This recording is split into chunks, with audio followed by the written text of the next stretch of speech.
नमस्कार, आपण पाहत आहात महाराष्ट्र नंदन न्यूज 24। बातमी अशीची बदल घडवेल। कुर्ला बुद्रुक परिसरात चक्रीवादळाचा हाहाकार।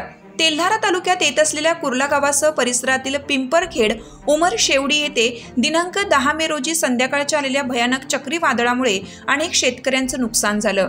यामध्ये बागायती असलेले फळबाग शेतकरी तसेच नुकसानग्रस्त पिके आंबा, निंबू, पपिता, केळी, संत्रा अशा पिकांचे लाखो रुपयांचे नुकसान झाल्याचं दिसून आलं। उन्हाळी ज्वारी, मका तसेच गावात असलेल्या रहिवाशांमध्ये घराचे टीन पत्रे उडून गेले।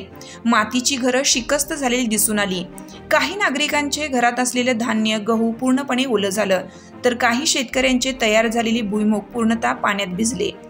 कुर्ला गावात सर्वात जास्त नुकसान झाल्याचं पाहायला मिळालं। तसेच शेकडो झाडे जमीनदोस्त झालेली पाहायला मिळाली। काही रोडवरील झाडे रस्त्यावर पडल्यामुळे कुर्ला गावावरून फाट्यापर्यंत जोड रस्ता चारचाकी वाहनाला पूर्णतः बंद झाला। शाळकरी विद्यार्थी पायी ट्युशनला हिवरखेडला जावं लागतं, कारण वाहने पूर्णपणे बंद होती। सर्वात जास्त केळी पिकाचं भरपूर प्रमाणात नुकसान झाल्याचं पाहायला मिळालं। महसूल विभाग तात्काळ पंचनामा करेल व नुकसान भरपाई शेतकऱ्यांना व गावकऱ्यांना मिळणार अशी आस धरून आहे। 10 मे रोजी चक्रीवादळामुळे कुर्ला बुद्रुक जवळच असलेले गाव सातपुडेच्या पायथ्याशी पिंपरखेड उमरशेवडी येथील अनेक घरांचे नुकसान झाले। तसेच बिरलसिंग बोदड चुनखडी एका आदिवासी बांधवाच्या गोऱ्याचे झाड अंगावर पडून मृत्यू झाला।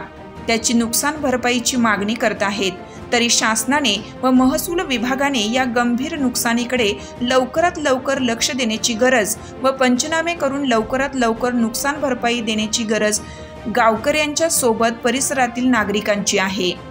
महाराष्ट्र नंदन न्यूज चॅनल करिता तेल्हारा तालुका प्रतिनिधी नंदकिशोर नागपुरे।